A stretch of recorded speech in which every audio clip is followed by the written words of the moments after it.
తుఫాను ప్రభావంతో నెల్లూరు జిల్లాలో ఇవాళ రేపు భారీ నుంచి అతి భారీ వర్షాలు కురుస్తాయని వాతావరణ శాఖ హెచ్చరించింది. దాంతో జిల్లా యంత్రాంగం అప్రమత్తమైంది. నెల్లూరులో ఒక ఎన్డీఆర్ఎఫ్ బృందాన్ని సిద్ధంగా ఉంచారు. ఈ టీంలో మొత్తం 30 మంది సభ్యులున్నారు.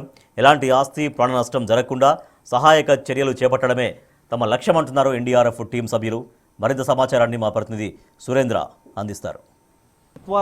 తుఫాను ప్రభావంతో పలు చోట్ల భారీ వర్షాలు పడతా ఉన్నాయి. ఈ యొక్క భారీ వర్షాలకు కూడా అధికారులంతా కూడా అప్రమత్తం అయి ఉన్నారు.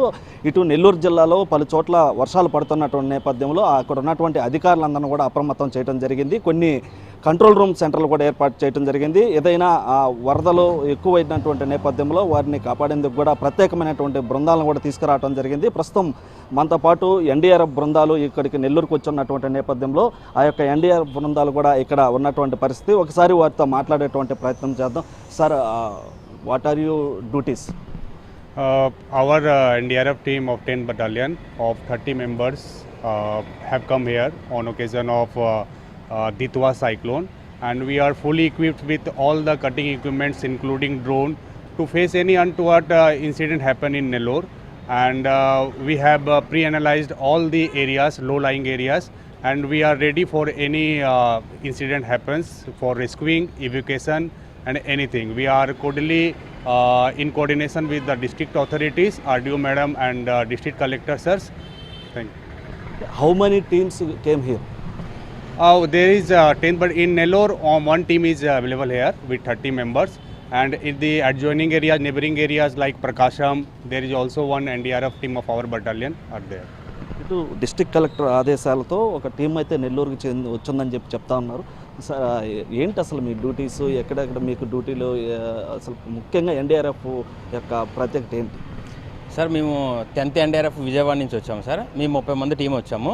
30 మంది టీం ఇక్కడ సైక్లోన్ సిచ్యువేషన్ బట్టి వర్షాలు ఎక్కువ పడినప్పుడు లో ఏరియాస్ రెసిడెన్స్ ఏరియాస్ ఉంటాయి. ఆ ఏరియాలోనే ఎలా ఎక్వేషన్ చేసే వాళ్ళని కాపాడడం, సిచ్యువేషన్ వచ్చినప్పుడు ఇంకా మాకు కావాల్సిన అన్ని సామాగ్రి మేము తెచ్చుకున్నాం. ఇన్ కేసు బోట్ అవసరమైతే వాళ్ళని బయటికి తీసుకురావడానికి బోట్లు, అది కటింగ్ ఎక్విప్మెంట్స్, అన్ని విధాలుగా మేము రెడీ అయ్యి ఉన్నాం సార్. టీం అందరూ కలిసి 30 మంది టీం కలిసి వచ్చాం సార్. సార్, ఏమంటారు, ఇక్కడ మీకు ఏదైనా డ్యూటీస్ సెర్చ్ చేయటం కానీ ఏదైనా చెప్పడం కానీ జరిగింది? ప్రస్తుతానికి అయితే ఇంకా పరిస్థితి నార్మల్గా ఉండవాలి, ఇంకా ఏం లేదండి. కానీ మేము అలర్ట్గా ఉన్నాం. ఎనీ టైం ఏ టైంలో కాల్ వచ్చినా సరే మేము వెళ్ళడానికి రెడీగా ఉన్నాం. అలాగే ఫుల్లీ ఎక్విప్డ్ అన్ని కటింగ్ ఎక్విప్మెంట్స్ కానీ లేకపోతే వాటర్లో బోట్స్ కానీ అన్నీ కూడా మా దగ్గర అవైలబుల్గా ఉన్నాయి. ఎటువంటి పరిస్థితులైనా ఎదుర్కోవడానికి సిద్ధంగా ఉన్నాం. అలాగే ప్రజలకు ఎటువంటి ప్రాణ ఆస్తి నష్టం జరగకుండా కాపాడడానికి మేము సిద్ధంగా ఉన్నాం.